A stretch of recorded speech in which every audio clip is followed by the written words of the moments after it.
need at least 10 people if we want to enter a C-Raw. I'm pretty sure you'd find plenty of willing people when you say you'd pay them just for showing up to fill up the head count. Time to put to good use what he had learned from Hwang Dong Seok. If there were hunters who didn't want to fight with their lives on the line, but were in urgent need of cash, they would surely jump in with both feet at this golden opportunity. Surely, you are not suggesting that us two will kill every single monster inside a dungeon, all the way up to the boss, are you? You're only looking at it from one way and not the other. Jinwoo beckoned the kid to come closer, so Jinho leaned forward. If no one else participates in hunting besides us, doesn't that also mean no one will get hurt, as long as we're okay? Oh, of course. For the first raid, you were like a third wheel being dragged along, so you couldn't do anything about the incident that had happened. But think about for the moment the ramifications of your own raid team finishing up all 19 raids without a single casualty. Jinho's eyes shot open right up. If that was the case, then persuading his father would become one level easier. Jinho finally made his mind up, albeit after some serious internal struggle. We'll do it your way, Hyung-nim. In that case, I'll search for suitable teammates. Very good. Jinwoo nodded his head. Just like usual, Jinwoo was about to receive his rewards, only to spot something strange and hurriedly stopped himself. His gaze stopped dead and remained fixed to the column of running. 10 kilometers, complete. At first, he thought that he ran 1 kilometer more than necessary. However, the longer he thought about it, the stranger it seemed to him.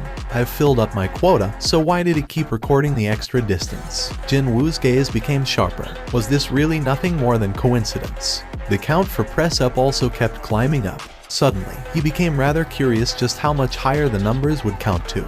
The count stopped for sure at the 200 mark. He performed a few more press-ups just in case, but it didn't want to go up any higher. Both the sit-up and the squat also stopped counting at the 200 mark. There definitely was something here. His gut feeling was declaring as such. What if there was another result waiting for him once he completed all the overcounting? Let's make sure. His suspicion was proved to be correct. Jinwoo swallowed his saliva. Reward 1. Full recovery of the current physical condition. Reward 2. All stats plus 3. Reward 3. 1 blessed random box. Or 2 cursed random box. All stats raised by 3. His eyes shot open wide. The rewards from the hidden quest proved to be really exceptional. Rarity S. Category Key. A key that will let you enter the dungeon, Demon's Castle. Can be used at the Desun Tower located in Songpa-gu, Seoul. It's an S. Jinwoo raised his voice in surprise. Of course, there was no guarantee that the rarity ranking had any bearings on the difficulty of the dungeon. Jinwoo stared at the key in his hand for a long while. This is what I really wanted.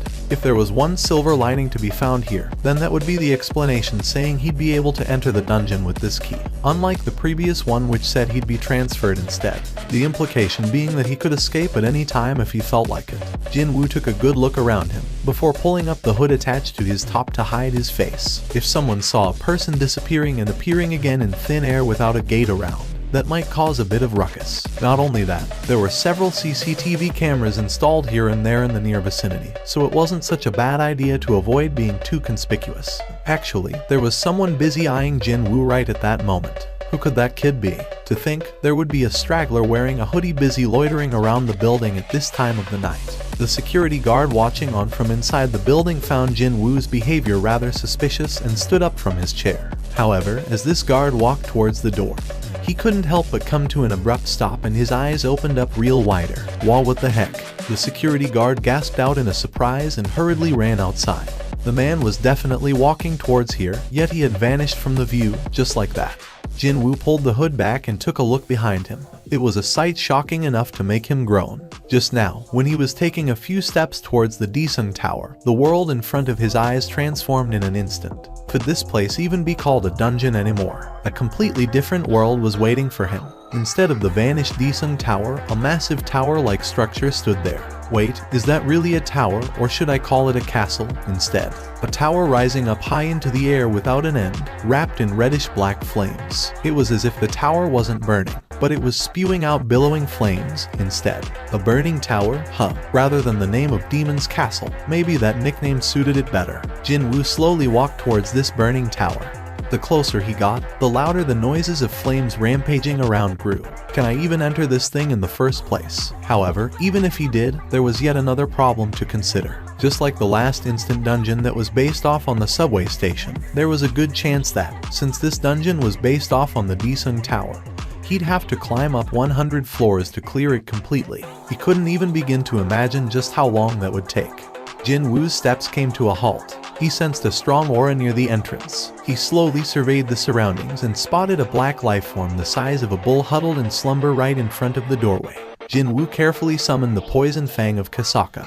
It'd be nice if the paralysis works and I get to kill it easily. Jin Woo walked as quietly as possible while approaching that creature. However, it was impossible to fool the olfactory senses of a monster. Soon enough, the creature sniffed the air and raised its body up. Jin Woo clicked his tongue. The creature stood up completely and all three of its heads turned in Jin Woo's direction. It was a huge dog possessing 3 heads. The name written in red letters floating on top of its heads immediately drew his attention. It was proof that the monster's level was very high. Since it's red, does that mean it's around the same level as those centipedes from the penalty zone? Back then, he managed to barely run away from the centipedes. Well, he was only a level 1 back then, so it couldn't be helped. But it's different this time. He had grown stronger quite quickly during the short space of time. Without a doubt, that black creature was strong, but still, it didn't come across as truly overwhelming. His enhanced, alert perception was telling him that he could do this. The monster attacked him. Roar. Jin Woo's eyes opened much wider. Too fast. Jin Woo barely evaded the Cerberus's fangs by sliding underneath the leaping monster. The Cerberus landed back on the ground and spun around, before began biting at him with its 3 heads. The sharp fangs gleamed coldly in between the biting snouts, a title given to a hunter skilled in hunting wolves. When facing animal-type monsters, all of your stats will increase by 40%. He sensed his body getting lighter. Nice. Jin Woo quickly retreated and wielded his dagger at the Cerberus as it continued to stick close to him. The dagger collided with the fangs and issued loud noises. The blade moved at a blinding pace, yet all he could do at the moment was to deflect the Cerberus's attacks and nothing else. Even after I buffed up, it's still this strong. The Cerberus's agility had easily exceeded his imaginations. In order to overturn this situation, Jin Woo activated his intimidation skill. Jin Woo's eyes widened. It didn't work. It was at that moment that the long tail of Cerberus flew in like a whip. Whoosh. Jin Woo reflexively ducked his head lower and evaded the tail. But that caused his legs to stop moving for a second. And the monster didn't miss this opportunity. One of its heads powerfully bit into Jin Woo's left shoulder. Jin Woo summoned all of his strength and stabbed the dagger into the middle of the biting head. The Cerberus cried out and let go of him. Thankfully, he was able to minimize the damage done before other heads had the chance to join in on the attack. But his left shoulder was now in tatters. What a scary biting power that was. He tried to move his left arm, but it didn't want to budge. Jin Woo's expression crumpled unsightly. He managed to wound the Cerberus, but when comparing the severity of their injuries, then it was clear that he came off far worse in that exchange. Then, something else happened. The eyes of the Cerberus were being dyed in a crimson color all of a sudden. Inexplicably, Jin Woo sensed something ominous was about to happen. What could it be? Jin Woo cried out. What did you just say? A monster just used a skill. In that instant, the Cerberus leaped off the ground. FCK. Even before he could react, the Cerberus appeared right before his eyes. He hurriedly swung his dagger, but it only managed to graze the side of one of its heads, and all 3 heads bit into Jin Woo simultaneously. The Cerberus ran at its top speed and slammed Jin Woo against the castle's gate. Slam. Jin Woo's HP hit the rock bottom in an instant. Thanks to the damage reduction and the tenacity passive, he was able to avoid getting killed in one hit.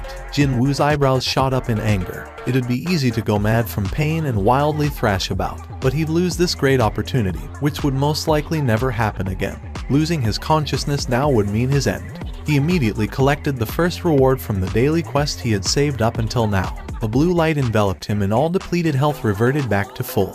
Even his tattered left arm was healed as good as new in the blink of an eye. This is my chance. Jin Woo's eyes gleamed coldly. In such close proximity, no matter how agile this monster was, it did not be able to dodge his attacks. Jin Woo rapidly caught one of Cerberus's necks with his left arm, and stabbed the poison fang of Kasaka in the middle of that neck. Stab, stab, stab. The rage state had ended by now, and the Cerberus began to violently thrash about trying to escape from Jin Woo's embrace. However, Jin Woo did not let go and held on with his powerful arms. The harder the Cerberus struggled, the stronger he gripped the neck of the monster. In the meantime, his dagger continued to stab into the creature's neck. The Cerberus bit into Jin Woo as it struggled to the bitter end.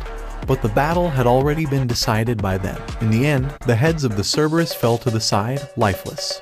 In one breath, his level rose up by 4. That was how difficult this battle was. Jinwoo only let go of the Cerberus's neck after confirming its body going limp with his own eyes. The heavy body sprawled to the floor without any resistance whatsoever. Only now could he breathe a sigh of relief. A monster that could use a skill. If he didn't prepare a hidden trump card, then he'd have been killed for sure. A chill crawled down his spine just from thinking about it. After calming himself down, Jinwoo reached out towards the Cerberus. A steel necklace originally found around one of the Cerberus's necks, a gray key, and 3 molars of a monster appeared in his hand. Rarity A. Type necklace. Agility plus 20, perception plus 20. Rarity A. Type key. The key to unlock the gates of the demon's castle. Can only be acquired after killing the gatekeeper. Rarity none. Type miscellaneous. Oh, Jinwoo's eyes went round.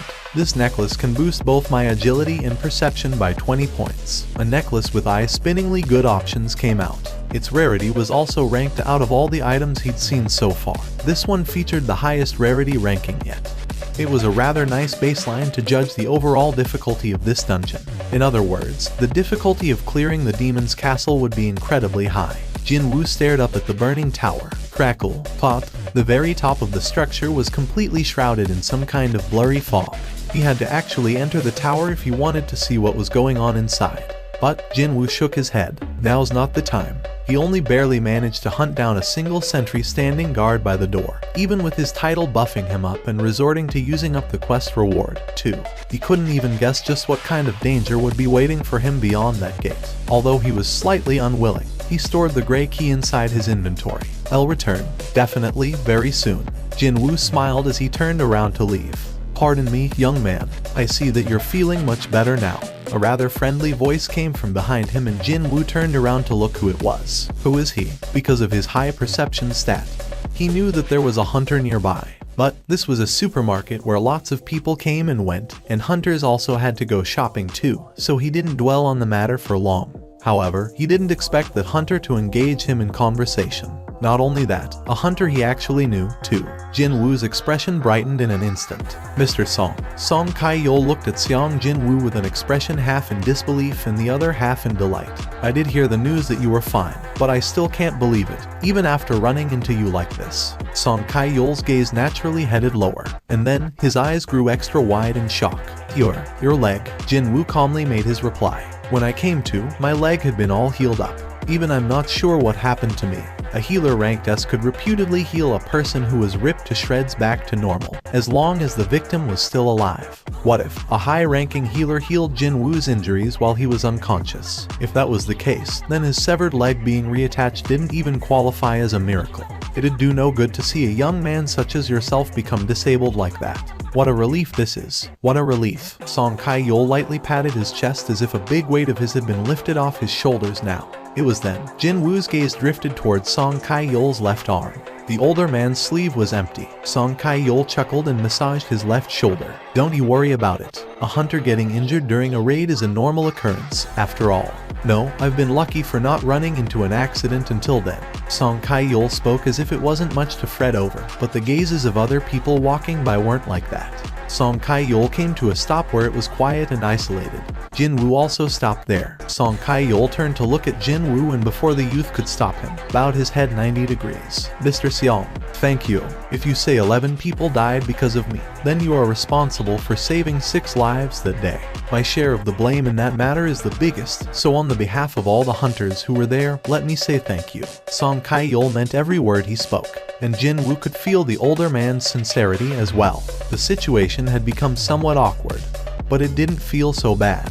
How should he go about describing it? He was feeling proud. Of course, that didn't mean he should let an elder remain in that bowing position. The two men arrived at the meeting place. The gate had formed in the middle of the road pretty close to residential areas, so the police officers called in to control the access to the location. However, there were almost no onlookers present here to begin with. The majority of gates the association took on were those dangerous ones that had been left alone for too long after their initial discovery. Besides, even if one were to stick around a gate, one would still not get to see how hunters fought anyway. It was only a couple of curious, naughty kids loitering around who got chased away by the officers every now and then. When Jin Woo and Song Kai-yeol approached closer, the two hunters awkwardly averted their gazes. Jin Woo narrowed his eyes. But, of course, these two happened to be Kim Sang-sik, who ran off trying to save only himself, and the other male hunter who had discarded the injured Jin Woo. Of course, they would find it rather awkward to face him.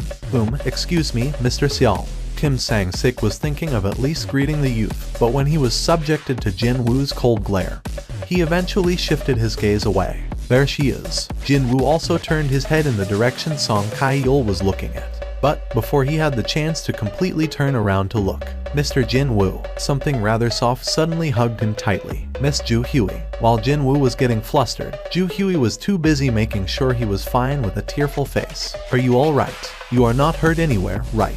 Your leg. Mr. Jin Woo, how come your leg is? Ju Hui's eyes went extra round as she alternated her gaze between his face and his leg. Oh, that. Just as Jin Woo was about to reply. How steamy, eh? It's steamy, I say. Both the gazes of Jin Woo and Ju Hui shifted over in the direction of that voice. From afar, an unknown man was whistling loudly at them. Is there a film shoot going on around nearby or something? While Jin Woo was tilting his head in confusion, a man wearing a business suit climbed down from the front seat of a certain minivan. Shut your mouth. He quickly threw an oily wink at Ju Hui when the business suit looked back inside the van. Immediately, Jin Woo's expression crumpled. Two more people climbed out of the van right away. Both of them were men.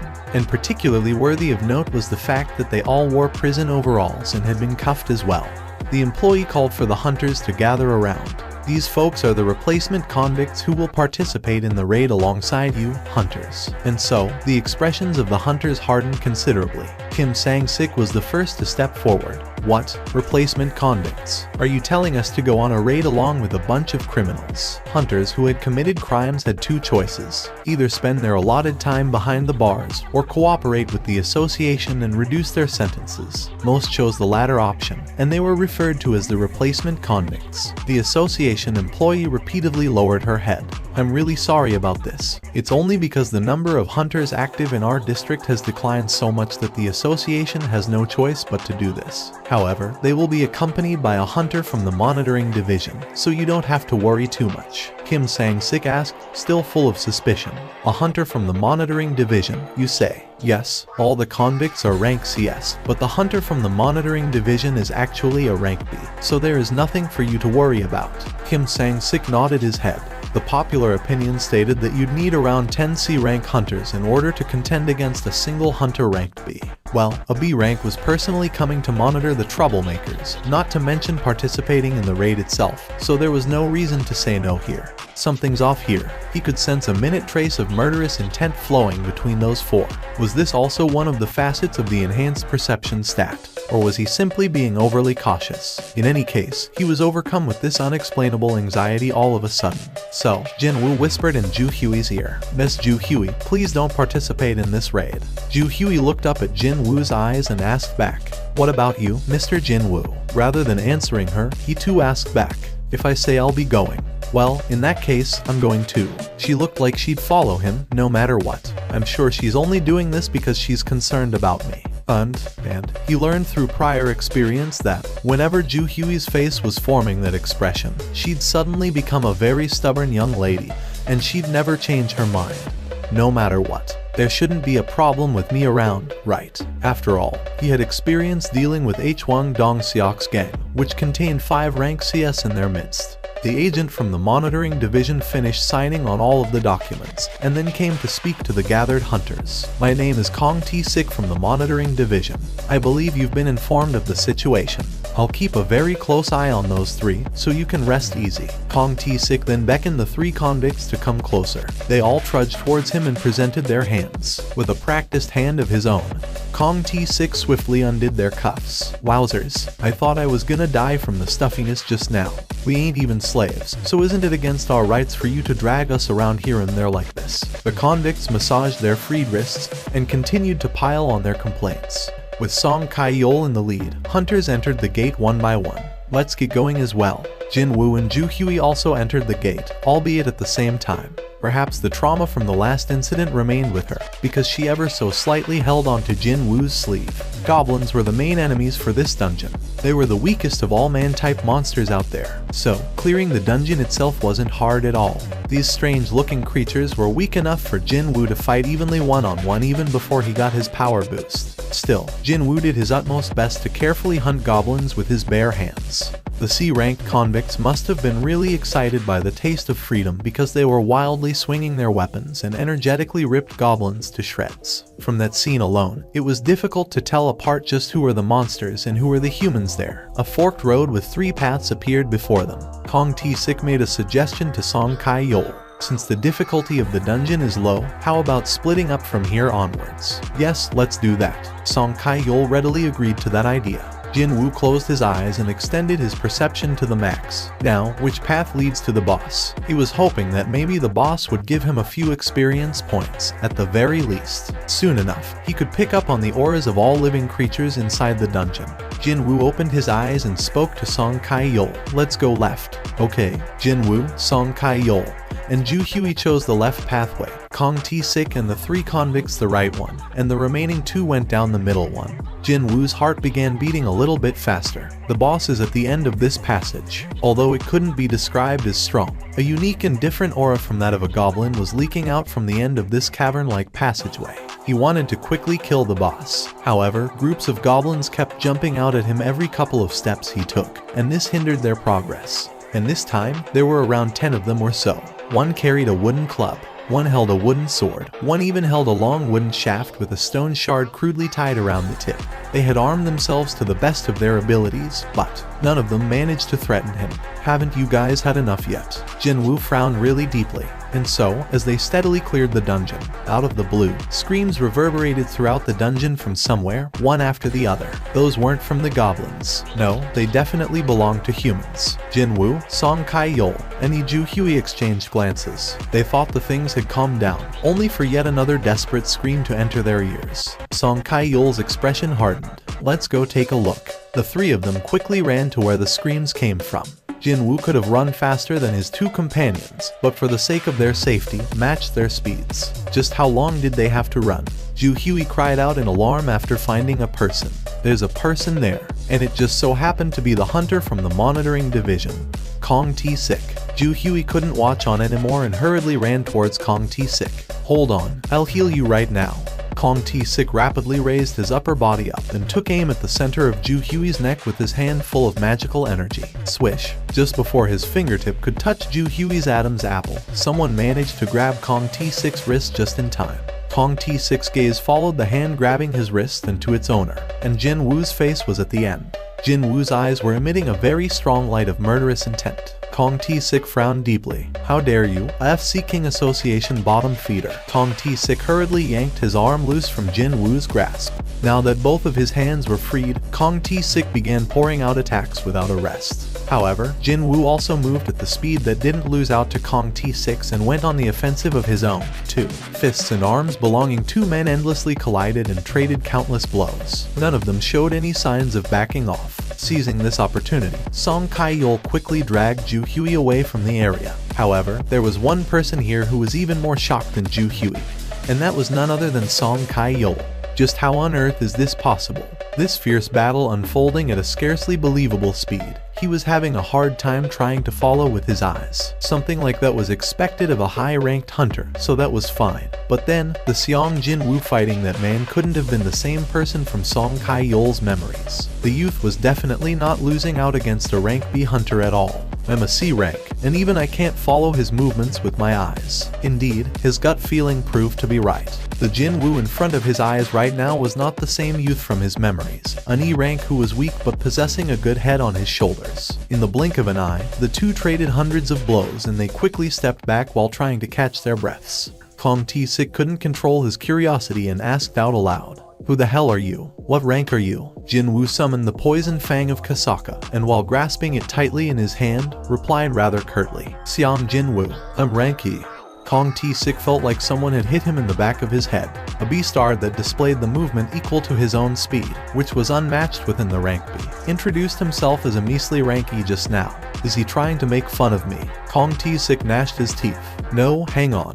Indeed, there was something odd here. If he's really a high-rank hunter, there is no reason for him to be here, isn't it? The jobs these bottom feeder association hunters did were quite obvious. Their main role was to clear those gates that guilds and freelancers gave up on because of their low monetary values. Their earnings were pathetically small compared to other hunters, and they were not widely acknowledged by other hunters, either. In other words, there was a very good chance that this beastard really was an E rank. Only that, his abilities were anything but. Still,